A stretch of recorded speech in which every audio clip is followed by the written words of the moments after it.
नमस्कार मेरे प्यारे दोस्तों, मैं आप सभी का दोस्त आनंद यादव।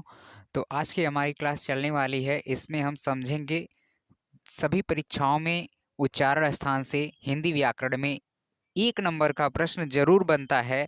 उसमें आपको कोई भी वर्ड दे देगा, उसका उच्चारण स्थान आपसे ऑप्शन में दे देगा, पूछ लेगा कि मूर्धा है कि तालु है या दंत है कि ओष्ठ है, ये उच्चारण स्थान आपसे पूछ सकता है या पूछा भी जाता है। तो आज हम जितने भी उस तरह के क्वेश्चन आते हैं सबको हम समझ लेते हैं और हल करते हैं और किस तरह से हमें अच्छे से इनको याद रखना है। एक बार पढ़ने के बाद आप दोबारा कभी आपको पढ़ने की ज़रूरत नहीं होगी, इस तरह से आपको पढ़ना है। तो चलिए शुरू करते हैं। पहली चीज़ तो आपको देखिए, ये सारी चीज़ें मैं बता दूं कि कंठ क्या होता है, तालु क्या होता है, ओष्ठ और मूर्धा क्या होता है, क्योंकि इन्हीं तीनों चारों की ज़रूरत हमें आगे पढ़ने वाली है। देखिए, कंठ, पहली बात तो उच्चारण स्थान। उच्चारण स्थान यानी जो हम ध्वनि मतलब जो भी आवाज़ हम जहाँ से निकालते हैं, जो स्वर तंत्रिकाएँ होती हैं, उनसे जो भी आवाज़ें निकलती हैं, वो जो स्थान होता है, उसे बोलते हैं उच्चारण स्थान। उच्चारण स्थान देखिए, जो सबसे भीतरी वाला भाग होता है, गले का जो सबसे भीतरी वाला भाग होता है स्वर तंत्रिकाओं में, उसे बोलते हैं कंठ। जैसे अगर आप बोलेंगे क, क, ख, ग, तो ये जो आप बोल रहे हैं तो आपको लग रहा है कि अंदर से आवाज आ रही है। जो सबसे भीतरी तंत्रिका उसे बोलते हैं कंठ। और जो जीभ जो ऊपर जबड़े में सटती है जब भी, जैसे आप अगर बोल रहे हैं च, छ, ज, तो जीभ आपकी ऊपर सट रही है, ऊपर वाले जबड़े में सट रही है। तो जीभ के ऊपर वाला जो हिस्सा है, जबड़ा जो आपका है, जहां पर जीभ सटती है, उसे बोलते हैं तालु। मूर्धा किसे बोलते हैं? मूर्धा में आवाज स्वर तंत्रिकाओं से रगड़ कर उत्पन्न होती है, जैसे र, री, स। जो मूर्धन्य सा होता है, मूर्धन्य सा इसीलिए उसे बोला जाता है क्योंकि इसमें रगड़ कर आवाज आती है, इसलिए इसे मूर्धा बोलते हैं। अगली चीज क्या है? ओष्ठ है। ओष्ठ यानी जैसे अगर आप बोलते हैं प, फ, ब, भ, म, ये चारों चीजें अगर आप बोले, चारों पांचों चीजें, तो इसमें आपको लग रहा होगा कि आपके ओठ का प्रयोग हो रहा है। तो इसे यानी इसका उच्चारण स्थान ओष्ठ की सहायता से किया जाता है। दंत, दंत में अगर आप बोलते हैं त, थ, द, ध, न, तो इसमें आप पाएंगे कि दांत में जीभ सट रही है। ठीक, तो दंत का इसमें प्रयोग होगा। तो यानी उच्चारण स्थान यहाँ पर ये तीन ही चार चीजें हैं, ओष्ठ है, दंत है, कंठ है, मूर्धा है। तो इनको हमें समझ लेना है अच्छी तरीके से। पहले तो देखिए हम समझ लेते हैं अ और आ। आपको स्वर तंत्रिका में समझा दिया, अब आपको केवल ये समझाना है, आपको फील करते पढ़ना है, फील करते हुए। ट्रिक की कोई जरूरत नहीं है, जहां ट्रिक की आवश्यकता होगी वहां पर बताया जाएगा, लेकिन आपको फील करते हुए पढ़ना है कि हाँ ये कंठ है। अ, आ, अ, आ, अगर आप इसे बोलेंगे तो आपको लगेगा कि स्वर तंत्रिकाओं की सबसे भीतरी भीतरी जो स्वर तंत्रिका है वहां से आवाज आ रही है, तो आप बोलेंगे कि आ। तो ये आ का उच्चारण कंठ है। अगर आप अच्छी तरह से समझेंगे तो आप ध्यान देंगे कि यहाँ पर आ, इसका उच्चारण स्थान सबसे भीतरी तंत्रिका से आ रहा था, यानी इसका उच्चारण स्थान क्या हो जाएगा? कंठ हो जाएगा। अगर आप बोलेंगे ई, ई, ई, तो जीभ जो है वो ऊपर सट रही है, तो इसे बोलेंगे तालु, इसका उच्चारण स्थान तालु हो गया। उ, ऊ, इसे जब बोलेंगे तो ऐसा लग रहा है कि ओठ पास में आ रहे हैं, तो यानी इसमें ओठ का प्रयोग हुआ है, तो इसका उच्चारण स्थान ओष्ठ हो गया। री, री में देखिए रगड़ कर आवाज आ रही है, तो ये हो गया मूर्धा। ए, ए, ए, ए, ए जब बोलेंगे तो इसमें देखिए जीभ भी ऊपर सट रही है और भीतरी तंत्रिका से आवाज भी आ रही है, तो इसमें कंठ और तालु दोनों का प्रयोग हुआ है। ओ, ओ और औ में ओठ का प्रयोग और कंठ का प्रयोग, इन दोनों का प्रयोग हुआ है, तो इनका उच्चारण स्थान कंठ ओष्ठ यानी कंठोष्ठ है। ठीक, अंग का उच्चारण स्थान नासिका। अब नासिका किसे बोलते हैं? नासिका जिसे बोलने में मुख और नाक दोनों से हवा निकले।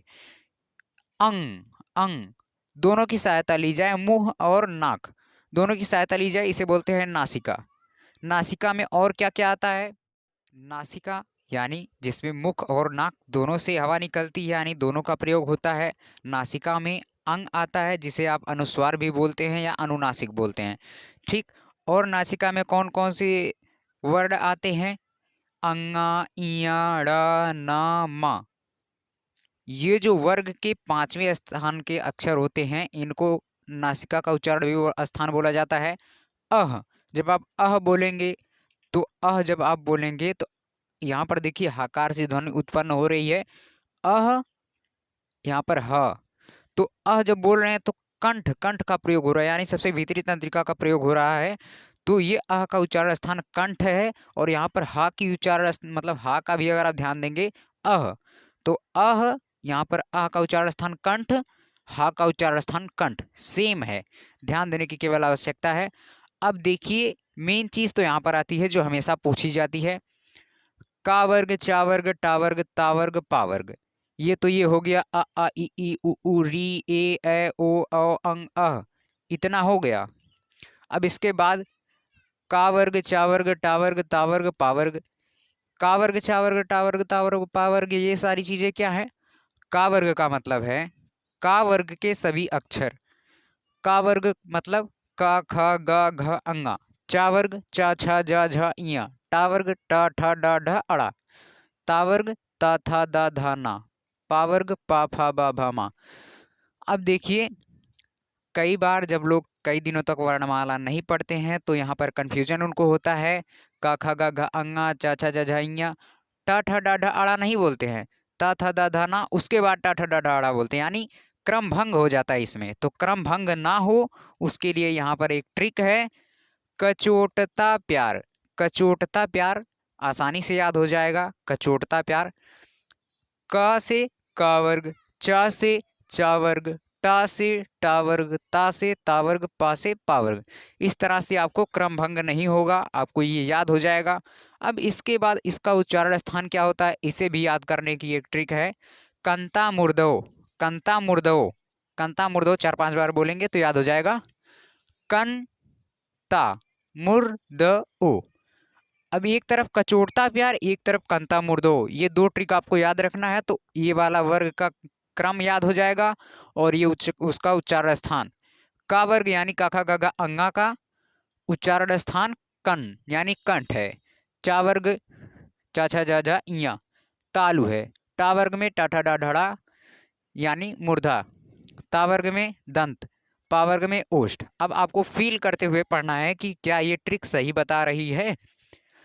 का वर्ग में अगर आप का वर्ग में बोलेंगे क ख ग घ अंगा, तो यहाँ पर अंगा को आप इसमें कंठ में भी बोल सकते हैं और नासिका में भी बोल सकते हैं। तो क ख ग घ ये जो चीजें हैं इसे आप बोलेंगे तो आपको लग रहा होगा कि ये इसका उच्चारण स्थान कंठ से आ रहा है। चा वर्ग यानी तालु, तालु में बता दिया जीभ जब ऊपरी हिस्से में सटती है जबड़े के तब उसे तालु बोलते हैं।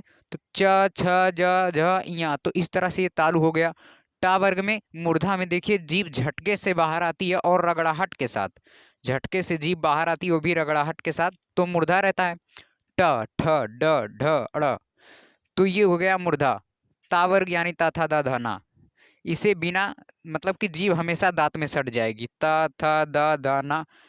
पा वर्ग प फ ब भ म, इसमें ओठ का प्रयोग हो रहा है, अगर आप ओठ का प्रयोग नहीं करते हैं तो चाहे तो आप बोल कर भी देख लीजिए, प फ ब भ म आपको बोलना है, आपको ओठ का प्रयोग नहीं करना है तो आप नहीं बोल पाएंगे।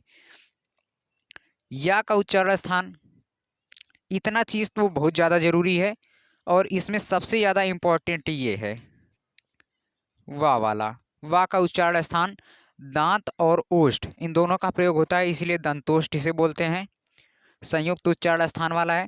या जो है इसका उच्चारण स्थान ध्यान देंगे तो तालु से है, रा री और शा इन तीनों का मूर्धा है और टा वर्ग का मूर्धा है, ध्यान में दीजिएगा। ला जो है इसका उच्चारण स्थान दंत है। वा का उच्चारण स्थान दांत और ओष्ठ दोनों के सहायता से होता है, दंतोष्ठ ये है।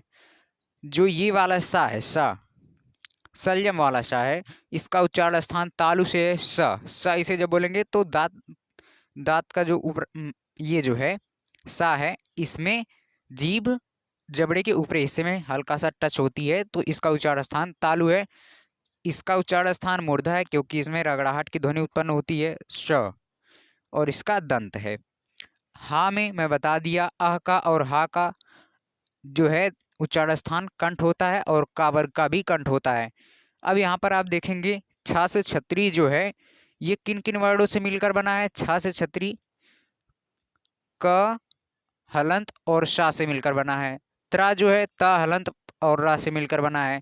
ज्ञा जो है जा हलंत प्लस इया से मिलकर बना है। अब यहाँ पर आप ध्यान देंगे कि ये जो छा है ये बना है का हलंत और शा से, तो का उच्चारण स्थान कंठ होगा, सा का उच्चारण स्थान मूर्धा होगा, तो छा का उच्चारण स्थान क्या होगा, कंठ और मूर्धा दोनों का योग, यानी कंठ और मूर्धा इसका उच्चारण स्थान होगा। त्रा का ता का उच्चारण स्थान दंत है, रा का उच्चारण स्थान मूर्धा है, तो इसका दंत और मूर्धा इसका उच्चारण स्थान होगा। लेकिन ज्ञा में देखिए, ज्ञा में इसको भले जा हलंत प्लस इया लिखा जाता है, लेकिन जब इसे आप बोलेंगे तो ऐसा लग रहा है ज्ञा। इस तरह इया का उच्चारण स्थान मैं आपको बताया था, या तो आप बोल सकते हैं चाचा जाझाइया, या तो आप तालु बोल सकते हैं, लेकिन मूलतः चा वर्ग नहीं पूछा जा रहा है, तो आप इसे बोलेंगे नासिका। और गा का, यानी गा का उच्चारण इसमें आ रहा है ज्ञा, तो गा का उच्चारण स्थान आ रहा है का, कंठ, तो कंठ और नासिका ये हो जाएगा ज्ञा का उच्चारण स्थान। ये आपको पूरी अच्छी तरीके से समझ में आ गया होगा।